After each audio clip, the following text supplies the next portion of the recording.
ನಾನು doctor Kemparaj medical superintendent boring ಮತ್ತು ಲೇಡಿಕರ್ದನ್ ಆಸ್ಪತ್ರೆಯಾಗಿ ಮಾತಾಡ್ತಾ ಇದ್ದೀನಿ. ಈಗ ಸ್ವಲ್ಪ ಹೊತ್ತು ಸಮಯದ ಹಿಂದೆ ನಮ್ಮ ಆಸ್ಪತ್ರೆಗೆ ಚಲನಚಿತ್ರ ನಟರಾದ ಶ್ರೀ ದರ್ಶನ್ ತೂಗುದೀಪ 47 ವರ್ಷ, ಶ್ರೀಮತಿ ಪವಿತ್ರಾ ಗೌಡ 37 ವರ್ಷ ಮತ್ತು ಇತರೆ 11 ಜನ ಆರೋಪಿಗಳನ್ನು ನಮ್ಮ ಪೊಲೀಸ್ನವರು ಮೆಡಿಕಲ್ ಎಕ್ಸಾಮಿನೇಷನ್ಗೆ ಕರ್ತ್ಕೊಂಬಂದಿದ್ರು. ಅವರನ್ನು ಸಾಮಾನ್ಯವಾಗಿ ಬೇರೆ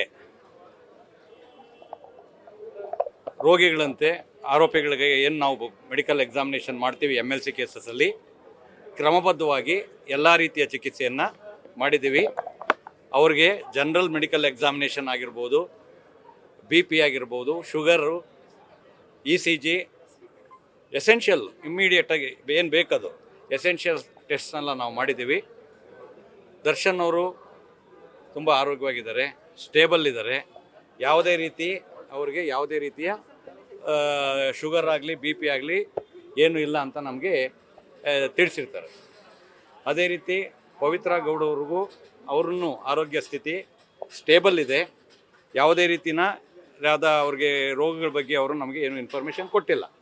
ನಮ್ಮ ECG, BP, ಶುಗರ್, ಆಮೇಲೆ ಎಕ್ಸಾಮಿನೇಷನ್, ಹಾರ್ಟ್ ರೇಟ್ ಎಲ್ಲ everything we have done properly.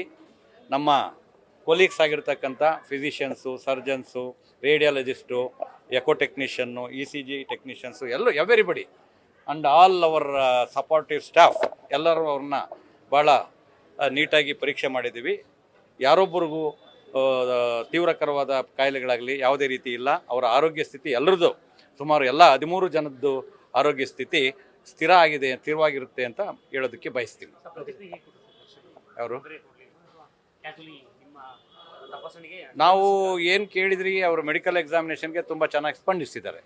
ಯಾರೊಬ್ಬರು ನಮಗೆ ಸ್ಪಂದನೆ ಮಾಡದೇ ಇಲ್ಲ, ಚೆನ್ನಾಗಿ ಸ್ಪಂದನೆ ಮಾಡಿದ್ದಾರೆ. ಇಲ್ಲ, ನಮ್ಮಲ್ಲಿ ಯಾವುದೇ medical examination first casualty medical officer ಅಂತ ಇರ್ತಾರೆ. ಕ್ಯಾಶುಯಾಲಿಟಿ ಮೆಡಿಕಲ್ ಆಫೀಸರು MLC ರಿಜಿಸ್ಟ್ರಲ್ಲಿ ಪ್ರತಿಯೊಬ್ಬರನ್ನು ಎಂಟ್ರಿ ಮಾಡಬೇಕಾಗುತ್ತೆ.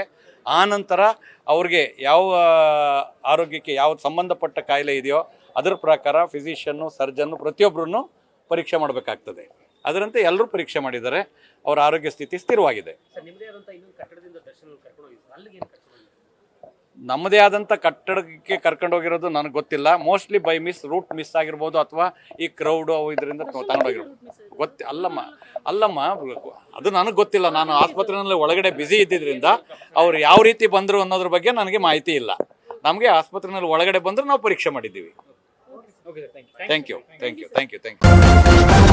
ನ್ಯೂಸ್ ಫಸ್ಟ್, ನಿರ್ಭೀತಿಯಿಂದ ನಿಮ್ಮ ಪರವಾಗಿ.